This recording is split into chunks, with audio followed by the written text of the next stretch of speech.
खुदावन का शुक्र करते हैं हम के लिए। और खुदावन यीशु मसीह के मधुर मीठे नाम में आप सबको सलाम। खुदावन हमेशा आप लोग खुश रहें और खुदा के कलाम की तरफ ध्यान बख्शे। हर बार मैं बताता हूं आपके सामने के आराधना के दो हिस्से होते हैं। पहला हिस्सा हम खुदा से बात करते हैं स्तुति के द्वारा, जैसा भी वर्शिप के द्वारा कि हमने अपने गीत गाए, वचन को पढ़ने के द्वारा, दुआ के द्वारा। और उसके बाद दूसरा हिस्सा होता है कि खुदा हमसे बात करता है अपने कलाम के द्वारा। जैसे हम बात करते हैं और वो हमारे सुनते हैं, वैसे ही जब खुदा अपने कलाम के द्वारा हमसे बात करें तो हमारा ही फर्ज बनता है कि हम भी उनकी सुना करें, क्योंकि उनके सुनने से हमें बहुत बड़ी बरकत मिलती है। तो एक बार फिर से हम आज के कलाम में से पढ़ेंगे। निकाल लीजिएगा एस्तर की किताब, पेज नंबर 604। एस्तर की किताब, उसका 7 अध्याय और 7 पद से लेकर के 10 पद तक मैं आपके सामने पढ़ रहा हूं। एस्तर 7 से 10। यहां ऐसा लिखा हुआ है, राजा क्रोध से भरकर दाखमधु पीने से उठकर राजभवन की बारी में निकल गया और हामान ये देखकर कि राजा ने मेरी हानि ठान ली है, एस्तर रानी से प्राण दान मांगने को खड़ा हुआ।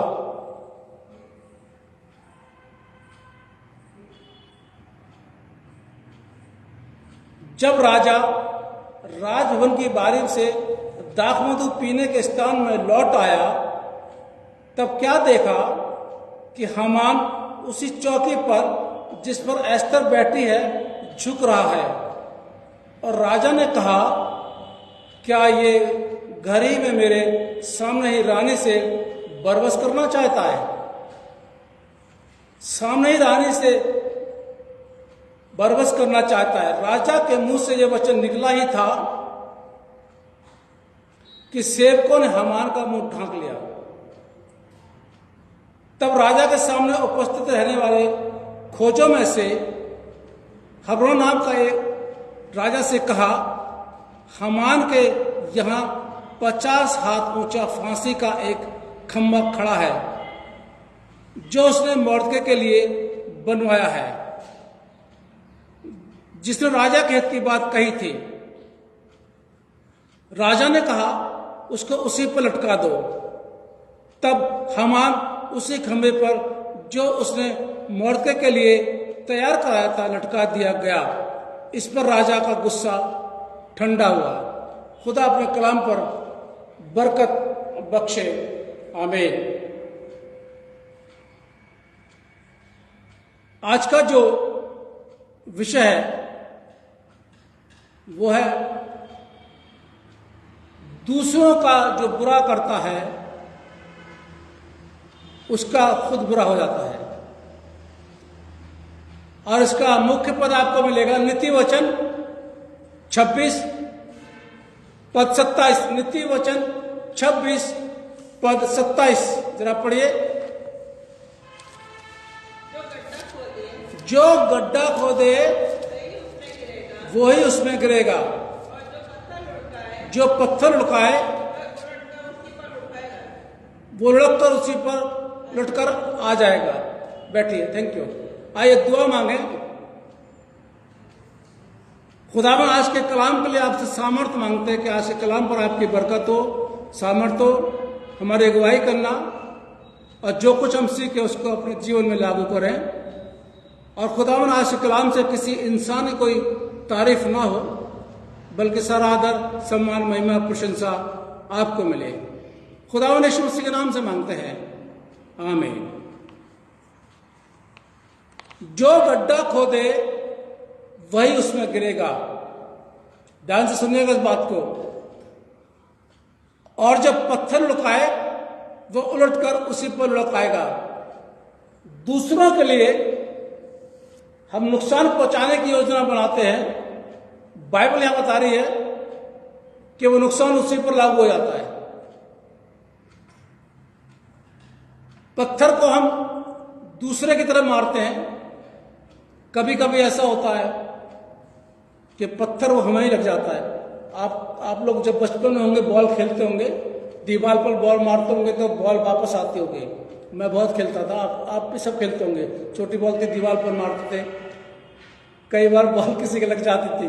कोई आदमी चल रहा है, कोई पड़ोसी जा रहा है, जोर से मारी, लग गई उसके, बस शिकायत हो गई घर में। और फिर हमारी मम्मी थी, वो तो बस पिटाई नहीं करती थी, कूटती थी। हम लोग पहले कूटते थे, पिटते नहीं थे। आजकल के बच्चे तो थोड़ा बहुत पिटते भी नहीं है, पहले कुटाई होती, गर्दन पकड़ी, हाथ जाम, जो हाथ में आया वो उठा के मार दिया। ये सब आप लोग जानते हैं, बचपन में हमने बहुत मार खाई है, ऐसी बात नहीं। तो हम भी बॉल अच्छी खेलते हैं, आप लोग भी मारते होंगे और बॉल क्या हो, वापस आती है। यानी हम दीवार पर बॉल मार रहे हैं। हमारे मंशा है नहीं कि दीवार को नुकसान कर रहे हैं, हम खेल रहे हैं, लेकिन दीवार पर चोट लग रही है और वो चोट वापस हमारे पर आ रही है। अक्सर देखा जाता है वैसे कि एक इंसान दूसरे का बुरा चाहता है। आप लोग सब पढ़े लिखे लोग हैं, समझदार हैं, सब जानते हैं और समझते भी हैं मेरी बात को।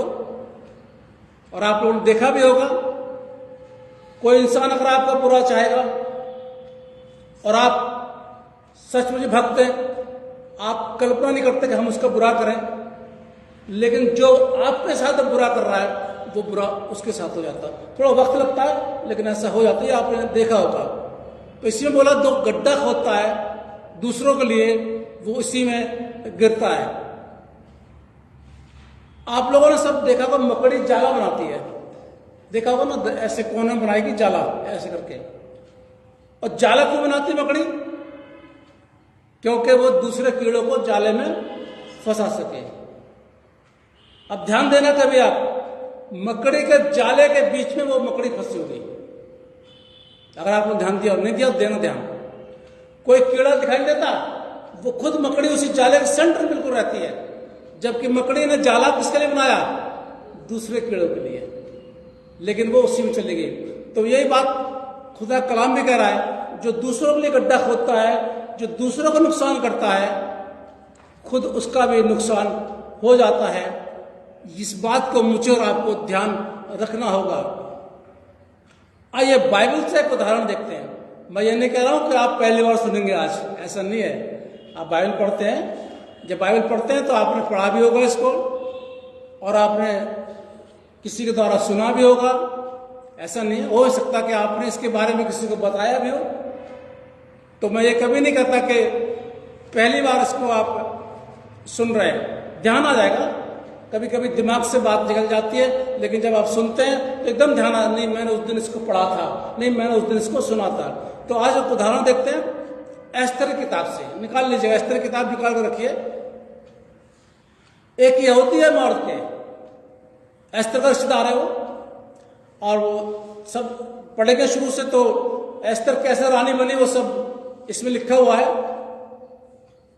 मॉर्दकै ने एक बार क्या किया था, राजा की जान बचाई थी। राजा कुछ विरोधी थे, 5 अध्याय से आप पढ़ना शुरू करेंगे तो आपको मिल जाएगा जो मैं बता रहा हूं आपको। राजा की जान बचाई थी, राजा बच गया, लेकिन उस मॉर्दकै को कोई इनाम नहीं दिया गया, मतलब कोई महत्व नहीं दिया गया उसको। और यह बात जो है इतिहास में लिख ली गई। हामान जो मंत्री था राजा का, जब वो निकलता था तो मॉर्दकै उसके इज्जत के लिए खड़ा नहीं होता था। बाकी सारे खड़े हो जाते थे, लेकिन वो खड़ा नहीं होता था।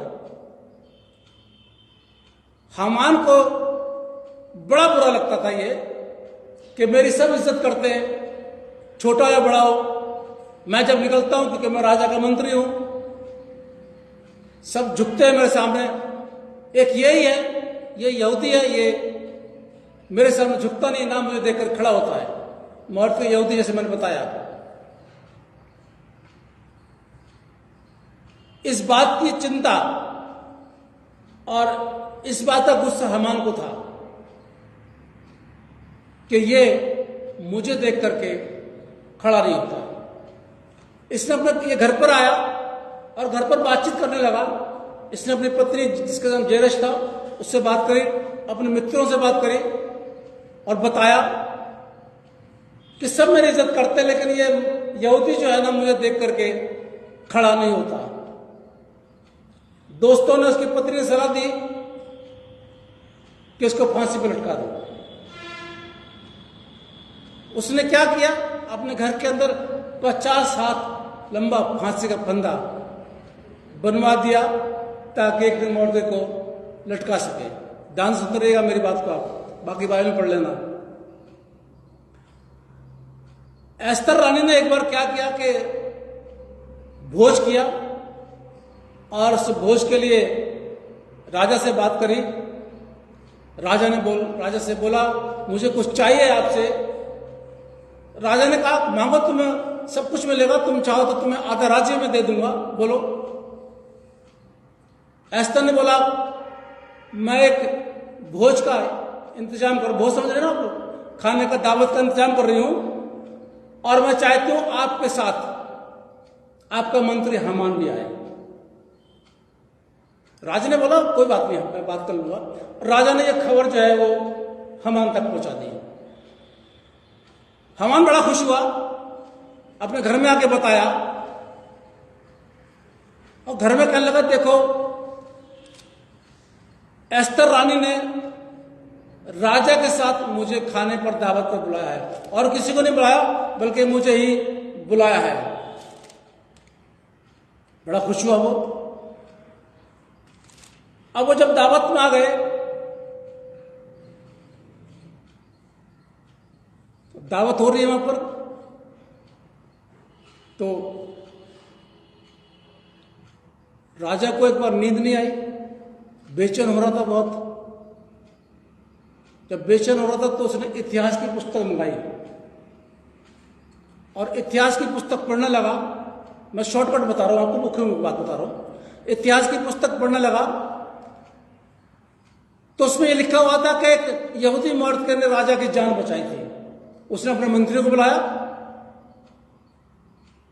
और बोला भाई ये मर्द ने जब मेरी जान बचाई थी तो क्या इसे कुछ मिला? उन्होंने बोला नहीं महाराज, इसे कुछ नहीं मिला। अरे ये तो गलत बात है, इसने इतना बड़ा काम किया, इसको कुछ मिलना चाहिए। इतनी बात सुन के वो बात आगे बढ़ जाती है, अपने दिमाग में राजा इस बात को रखते हैं। जब रखते हैं तो भोज पर अब आ जाइए, भोज वाला बीच का था हिस्सा था। अब राजा के भोज में हामान मौजूद है। राजा उसको फिर पूछता एस्तर रानी से तुम्हारा भोज अच्छा था, मांगो तुम्हें क्या चाहिए। एस्तर ने बोला मैं ये चाहती हूं कि जब मेरे यहूदी लोग हैं आप उनको छोड़ दीजिए, और जो मौर्दके है उसकी हानि के लिए आपके मंत्री हामान ने योजना बनाई है। हामान को आप सजा दीजिए। अब ये बात राजा को बड़ी विचलित कर रही है, क्योंकि हामान खास मंत्री, उधर रानी को राजा ने वादा कर दिया मांगो तुम्हें क्या दिया जाएगा। राजा की बात तो पक्की होती साहब, आजकल के राजाओं की तरह नहीं, आजकल के लोगों की तरह नहीं कि वादा कर दिया भूल गए। ठीक है, पहले के राजा ने जो कह दिया सो कह दिया, और अगर आपने अंगूठी की मोहर उस पर लगा दी तो पक्का उसे कोई टाल नहीं सकता था। अब राजा को वादा किया है, हामान उसका चाहता मंत्री, और उधर रानी से वादा कर दिया, मुश्किल में पड़ गया। राजा दारू का वो शराब का वो जो गिलास था वो लेकर के बाहर गया आंगन से में। हामान ने देखा कि अब राजा मेरा नुकसान करेगा। उसने क्या किया, जो ही मैंने आपके सामने पढ़ा, उसने क्या किया, एस्तर रानी के पैरों पर आया।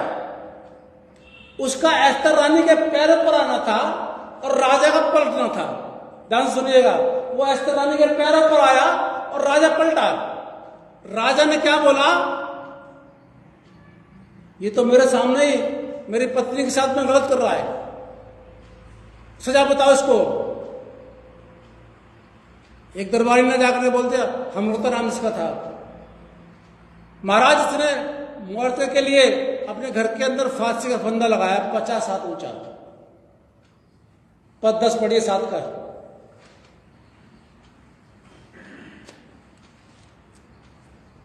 तब अमान उसी खंबे पर जो उसने मौर्य के लिए तैयार कराया था लटका दिया गया। इस पर राजा का गुस्सा ठंडा पड़ गया। राजा का गुस्सा ठंडा हो गया, क्योंकि जो फंदा हामान ने मौर्य के लिए बनाया था वो उसी पर आ गया। जो गड्ढा खोदे, समझ गए मेरी बात? कहां की बात कर रहा था वो? चक्र भी देखिए साहब कैसे चला, हामान को किस तरीके से फंसाया गया उसी के जाल में। जो जाल उसने बिछाया था मौर्य के लिए, जैसे मैंने बताया मकड़ी के लिए, आप यशाया 59 उसका पद 5 पढ़ेंगे तो यही लिखा हुआ है कि वो मकड़ी जैसे जाले बनाते हैं, लोग बुराइयों के लिए बोलते ना, दूसरों को फंसाने के लिए मकड़ी जैसे जाले बनाते हैं। हामान ने किस तरीके से जाला बनाया, योजना बनाई मौर्य को नुकसान पहुंचाने के लिए, मौर्य को फांसी पर लटकाने के लिए। क्यों? क्योंकि उसको जलन थी। रीजन क्या था? उसकी इज्जत में खड़ा नहीं होता था। भाई कोई बहुत बड़ा कारण नहीं था। मैं भी जाता, बहुत से लोग मुझे देख के नहीं खड़े होते, तो इसका मतलब क्या है? इसका मतलब यह कि बुरा मानूं मैं? भाई नहीं खड़े तो नहीं खड़े। तो बहुत से लोग मुझे जय मसीह की नहीं बोलते, मुझे सलाम नहीं करते, कोई बात नहीं, बहुत से कर लेते। तो इसका मतलब क्या है? क्या मेरी इज्जत खराब हो गई? क्या मेरा पद वैसे चला गया? क्या मैं डाउन हो गया? मैं तो वही हूं, वैसे का वैसे हूं। ठीक है, बहुत से लोग कोई ध्यान नहीं होता किसी का, बातों में रहते हैं, कुछ सोच रहे होते हैं, कुछ घर की परेशानी, समाज की परेशानी सोच रहे होते हैं, और उस समय अगर कोई निकल गया उनसे बड़ा, ध्यान नहीं दिया और टाइम वेस्ट नहीं किया, तो उसमें क्या बुरा है? कोई सीरियसली बात नहीं, इसको तो हटा देना चाहिए अपने पास, सोचना नहीं चाहिए, कोई बात नहीं, ठीक है, नहीं किया। बहुत से लोग इसको दिल पे ले लेते हैं, मैं इतना बड़ा इंसान। हमारे संस्थाओं में भी ऐसा, मसीह समाज में भी होता है, ऐसे बात नहीं कि मसीह समाज में नहीं होता है, मसीह समाज में भी होता है। बड़े बड़े जो लोग होते हैं, अगर उनको देख करके टाइम वेस्ट नहीं किया, अरे क्या बात है, घमंड हो गया है, मेरी बदौलत तो ऐसे हो रहा, और देखो उसे टाइम वेस्ट नहीं किया। ये जो अंदर से बीज बोया जा रहा है, ये जो बुना जा रहा है ताना बाना जेलसी का, यही जो है आगे बढ़ के बहुत बड़ा नुकसान पहुंचा देती है इंसान को, जैसे कि हामान को पहुंचा दिया। इसलिए कभी भी किसी के लिए नुकसान मत पहुंचाइए, क्योंकि अगर आप किसी के लिए योजना बनाएंगे, गड्ढा खोदेंगे, तो स्वाभाविक बात है उस गड्ढे में आप भी गिरेंगे, जैसे मकड़ी अपने जाले में खुद फंस जाती है। शब्द 10 निकाले जा रहे, शब्द 10 पद 8। अब पढ़िए इसको, देखिए जो मैंने आप ये बता रहा हूं। जो गड्ढा खोदे वो उसमें गिरेगा, जो बाड़ा तोड़े उसको सब डसेगा। ये सब जो इसका निकालो। भजन संहिता 7, भजन संहिता 7 उसका 15।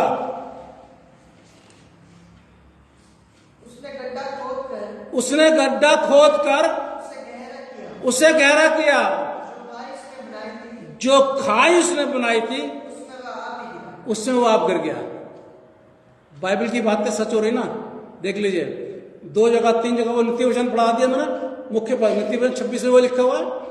ये बातें हामान के द्वारा हुई, और ये बातें आगे चल करके सुलेमान ने बोला, भजनकार ने बोला, और नित्य वचन में लिखा गया।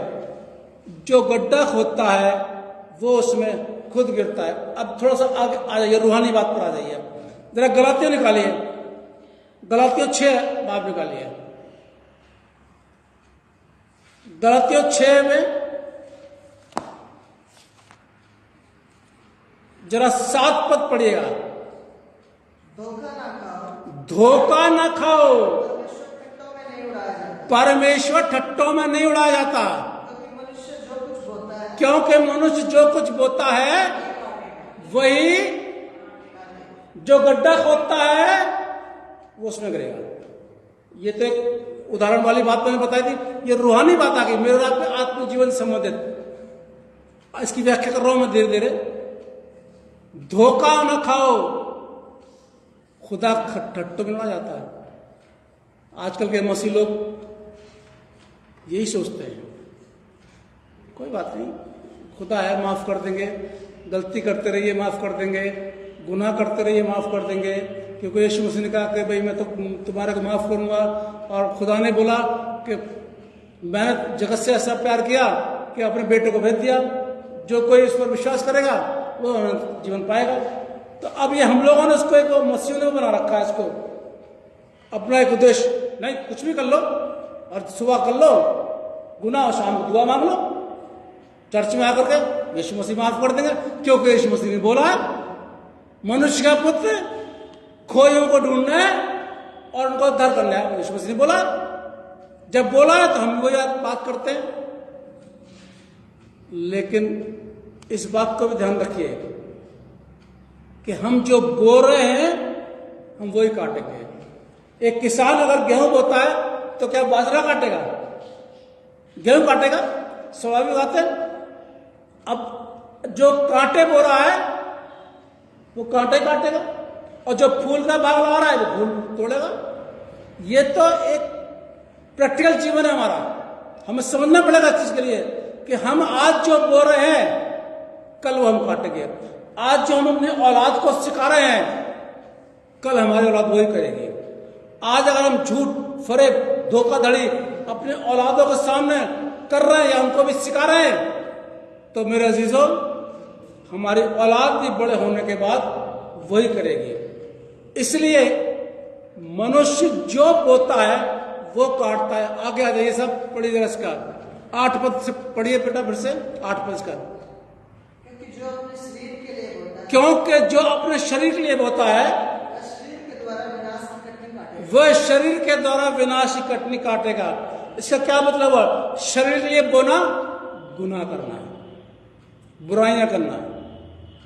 अगर गुनाह बुराइयां करेंगे, रूह तो नहीं बुराई करती ना, कि करती है? रूह तो बुराई करे नहीं सकती साहब, आत्मा तो नहीं करती है। क्या गुनाह करता है? शरीर। शरीर गुनाह करता है, तो अगर गुनाह करेंगे तो हम विनाश की यानी सत्यानाश हमारा हो जाएगा, बिल्कुल हो जाएगा। ये मैं नहीं कह रहा हूं, तो बाइबल कह रही है। ये तो पौलुस ने गलातियों की खत में लिखा है, गलातियों कलीसिया को बता रहा है वो कि धोखा न खाओ, परमेश्वर ठट्टों में नहीं उड़ाया जाता। आज तुम जो बो रहे हो कल तुम वही काटोगे, दूसरा नहीं काटेगा। आज अगर मसीह समाज के लोग अपने शरीर के लिए बो रहे हैं, गुनाह कर रहे हैं, तो कल भी गुनाह की कटने का मतलब होता है विनाश की कटनी को काटेंगे। आगे बेटा पूरा करो उसको। जो आत्मा के लिए बोता है, और जो आत्मा के लिए होता है वो आत्मा के द्वारा अनंत जीवन की कटनी काटेगा। अनंत जीवन की कटनी काटेगा। यानी जो भलाई बो रहा है, रूहानी बात कर रहा है, जो भलाई बो रहा है, जो दूसरों की भलाई कर रहा है, वो कल को हमेशा का जीवन पाएगा।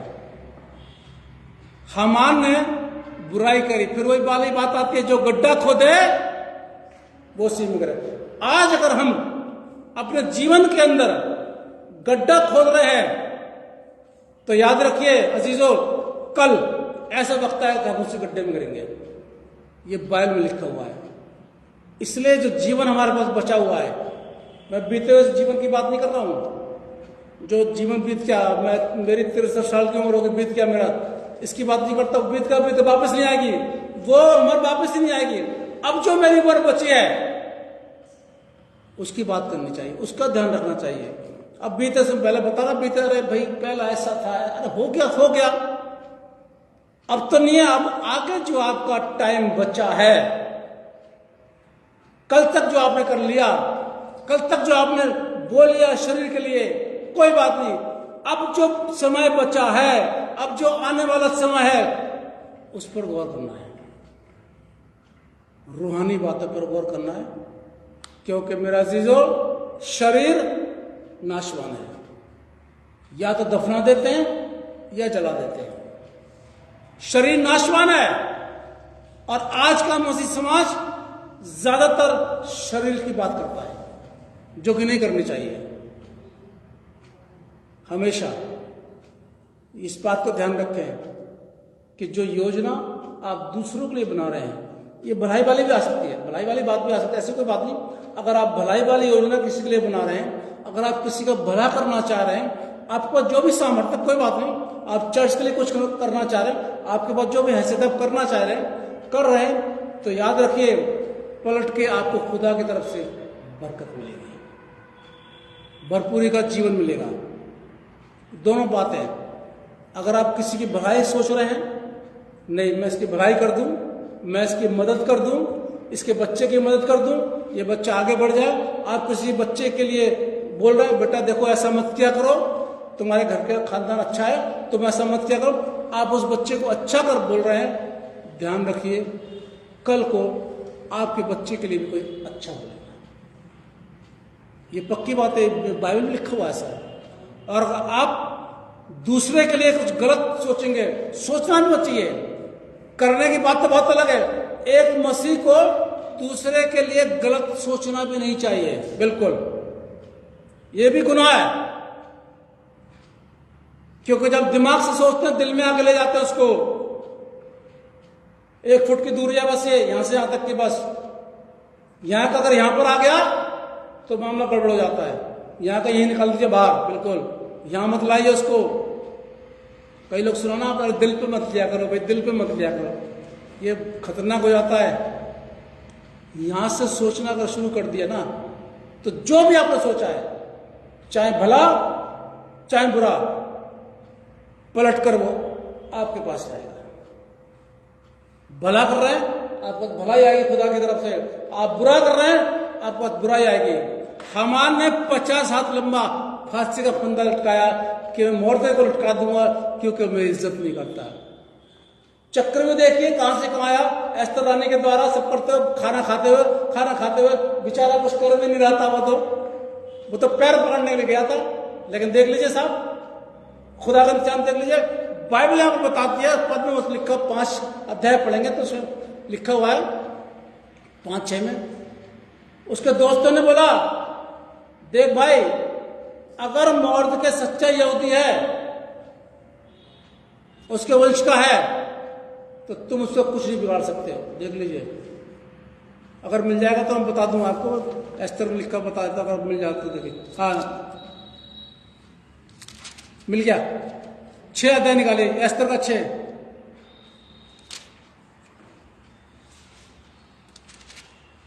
निकाल लिया। और जरा इसको 13 पद से पढ़ना शुरू कीजिए भाई, सब लोग निकाल लीजिए। ये एस्तर 6 पेज नंबर 603, 13 पद पढ़िए। हमार ने अपनी पत्नी जैरस और अपने सब मित्रों से सब कुछ जो उस पर बीता का वर्णन किया।